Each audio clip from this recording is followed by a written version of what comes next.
In this video, I'm going to be continuing Job's reply to Eliphaz. And at this point in our taping of chapter 16, beginning at verse 18, he's continuing his reply, except he's asking God to testify to his integrity. And so it reads, Eretz al techasi dami, O earth, do not cover my blood. Techasi is from kasa, to cover.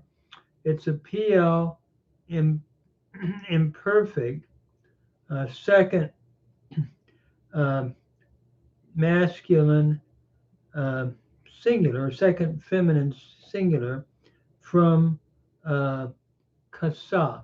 So earth, may you not cover my blood. Or we could render it, let not the earth cover my blood.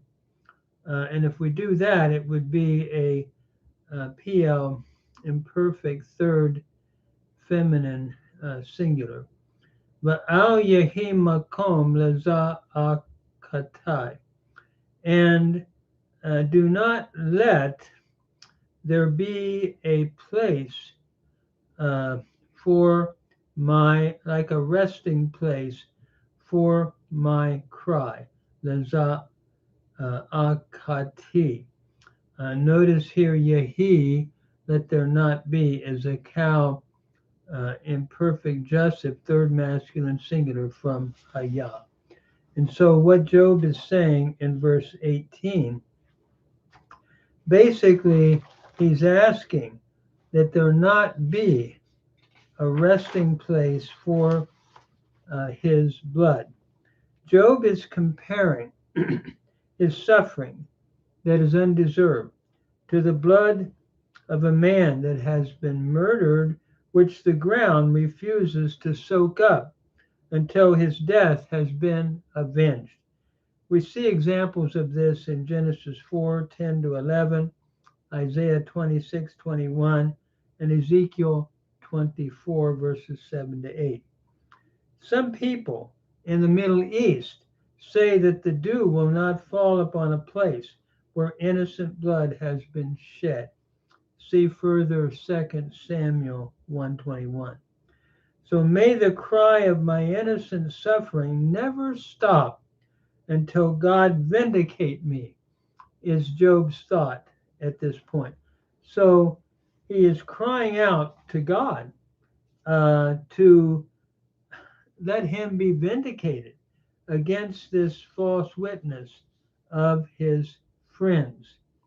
It's interesting that let my cry not be concealed, is the thought, but let God arise and plead for me. And so basically, he is again giving witness to his innocency and asking that God testify to his integrity. And so then we move on to the next verse, verse 19. He says, Gamata hene vashamayim ad. Even now, or indeed, behold, my witness is in heaven, speaking of God. Vashahadi, and my testimony ba meromim, is in the high places, speaking of heaven. And so my witness is with God in heaven, is what he is saying here. And my testimony, the one who testifies concerning me, is on high, speaking of God and his witness of Job's innocency. While misunderstood by people around him, Job believes that God, who is in heaven, really knows that he is innocent. And Job is confident that he will become a witness to Job's integrity and will declare his innocency. And so this is what we are seeing in that verse. And then in verse 20, it continues, the text continues, Melitzai re'ai. My thoughts are my mockers. El Eloah dalafa eni. My eye unto God, my eye drops tears or pours out tears. Here, melitze, I'm rendering it like my mockers are my inner thoughts, rei. And unto God, my eye is pouring out and pouring out tears, understood. And so basically here, it is interesting, and I'm quoting from the ancient Near Eastern text at this point. My friends are scorning me is one way, or my inward thoughts are my intercessors. And if we take that rendering, re'ai would be like borrowing from an Aramaic word, my inward thoughts. The Hebrew word can mean friend, but my friends are giving me thoughts that are simply mocking me. My intercessors or my mockers are my thoughts. And I'm thinking as I look at the different ways, I would rather read it in the Hebrew, my mockers are my friends. And understanding then, instead of inward thoughts, re'ai, to be friends. So melitzai, meaning mockers. So those who are mocking me are my friends. And in other words, I'm hearing their mockery, and my eye unto God pours out tears. Dalafa, from dalaf, to pour out. It is a cow perfect, third feminine singular from dalaf. So my eye is pouring out tears. And so I would understand with the Hebrew forcibly reading, following that idea, my mockers are my friends.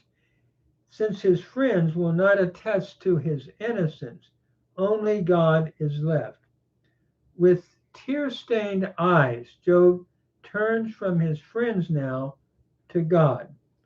And then in verse 21, Ve'yochach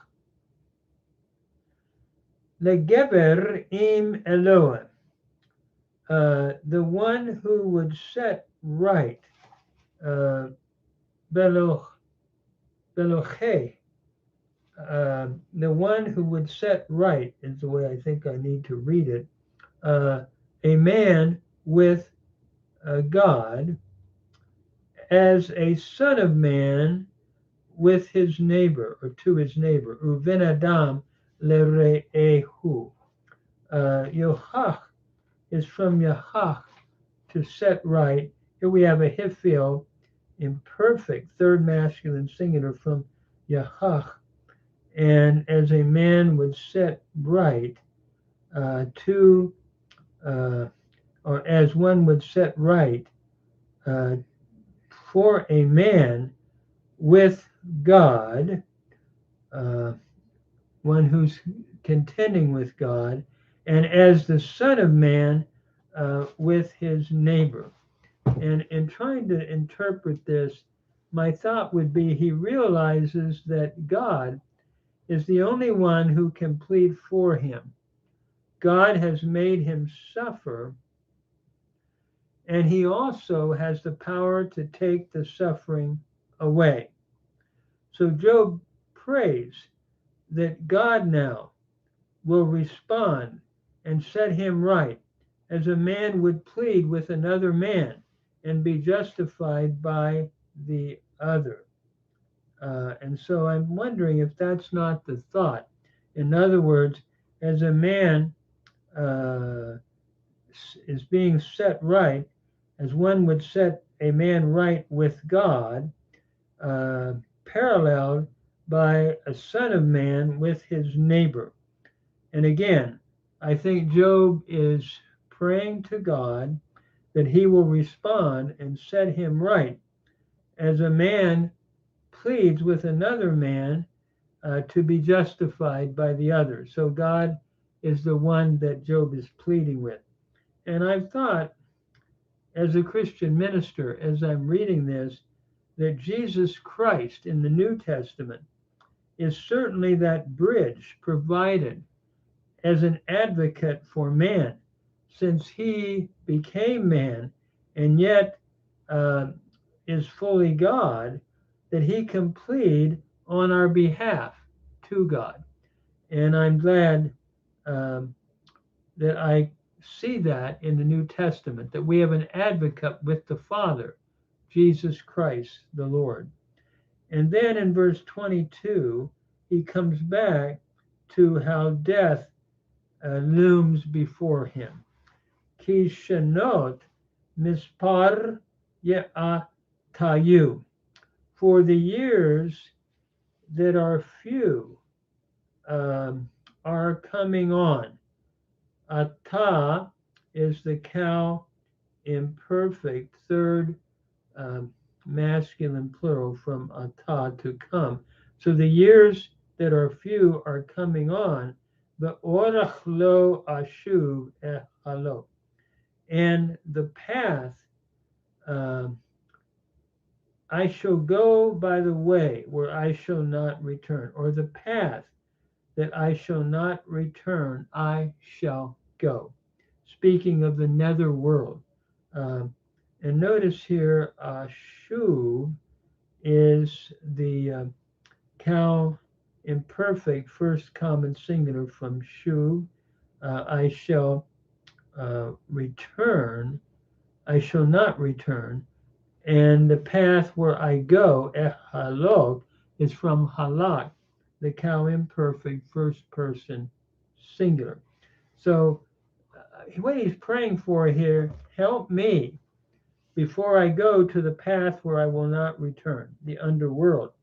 And so the thought here seems to be death he sees as coming soon. The number of years that a man lives are so few as to be hardly worth counting. And in light of this, Job wants God to vindicate his innocency before his death sets in. And before he goes to the land, he says, of no return. My mind goes back to the Akkadian text of the descent of Ishtar into the underworld, going into the land of no return. And I've thought, as I read the New Testament, of the words of Christ, and I'm so glad that he has conquered death. He says, I am the resurrection and the life. He who believes in me, though he die, yet shall he live. And that's the Christian hope, that Jesus Christ has conquered death, that the apostles were willing to die for that witness of his resurrection. And so, as life is so short, it's wonderful to know that we have one who has conquered death, that through our faith in him as Lord and Savior, we too conquer death. So I'm going to stop here and then I'll continue in chapter 17.